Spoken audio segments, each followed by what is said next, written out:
we're on another job. It's a flooring job again, and I'm gonna show you how to do laminate flooring in herringbone style. It's literally called herringbone. It's got the fish on the box and herringbone name, which is quite funny but cool.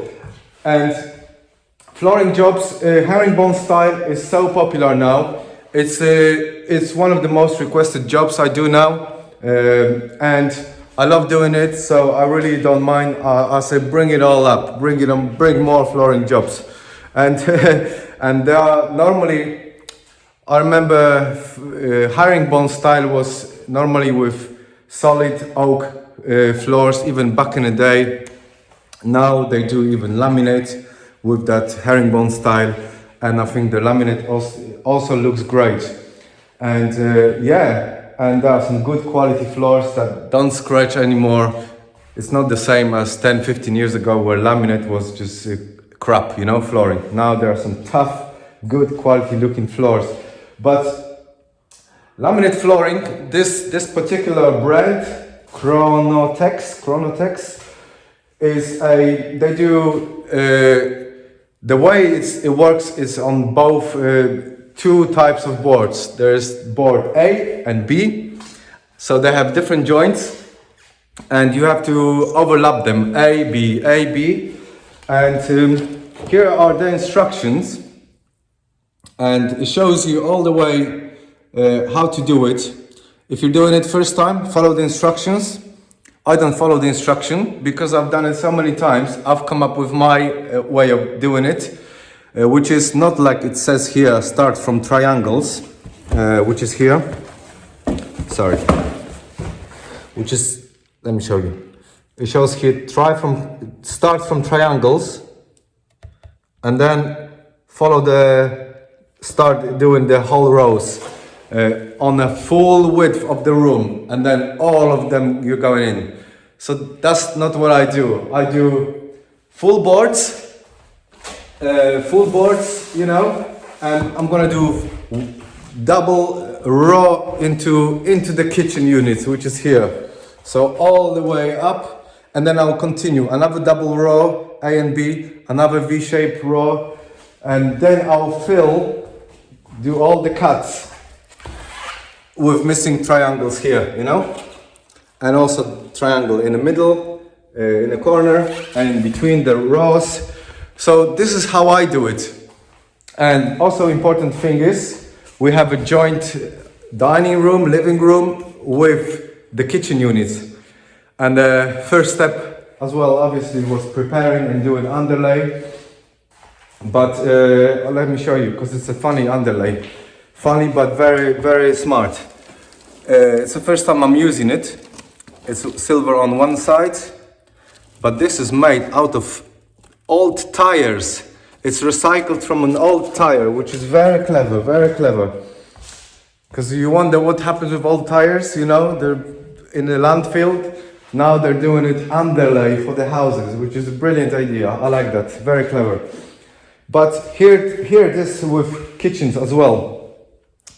You have to first of all remove the plinths, and plinths they were quite tight, so they will have to be trimmed from the top of that new level of flooring, which is we're going up, right? We're going up by this 1 centimeter probably.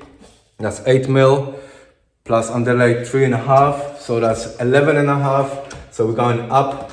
And there's no space for plinths to come back, so they will be trimmed.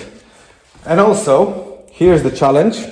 Look, what to do with that panel, you know? We're gonna go like this, and the way to do it is I'll flip it over the board and take my multi-tool, and what we're gonna do, we're gonna trim on the bottom that thickness that's in a way, and slide our floorboard nicely there.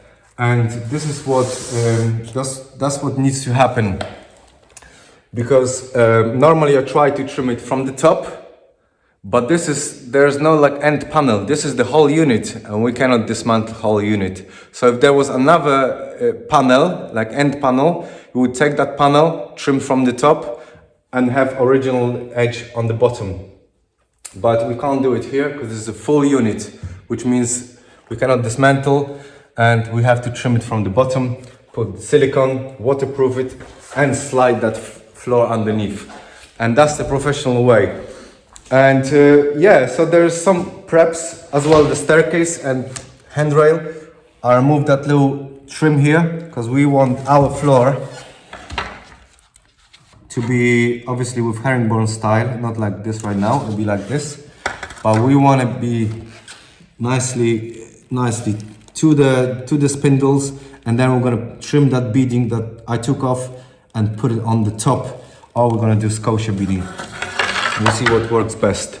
But yes, these are the challenges, and you have to kind of dismantle things to have a nice finish later. One more challenge there's gonna be is that step here.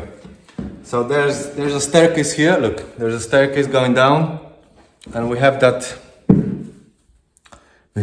nozzle, the top nozzle. And what we have to do, I don't think it's gonna work with having the flooring and then threshold here. You know, it's gonna be a different one.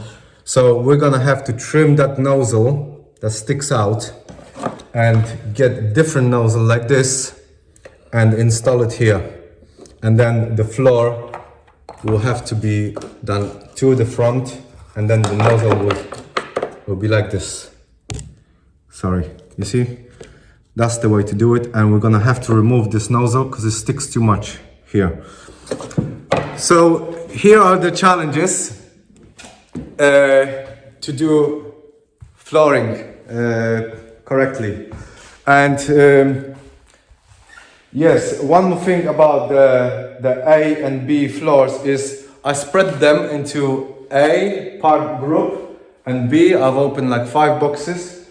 And the reason is I want to see, I don't want to use the same boards next to each other. So by spreading them, I'm gonna pick as I go. A different one, B different one, they all have to look a little bit different because we want to avoid having the same boards like here next to each other. You see, all the same, and that's what's gonna look fake. We don't want that fake look. It's already a fake floor oak, so let's try to blend it so it looks more natural, and it will look better if it's all shuffled between darker and lighter boards with different prints on it. But that's the tutorial of how to do it, and I'm gonna catch you later with some more footage. See you later.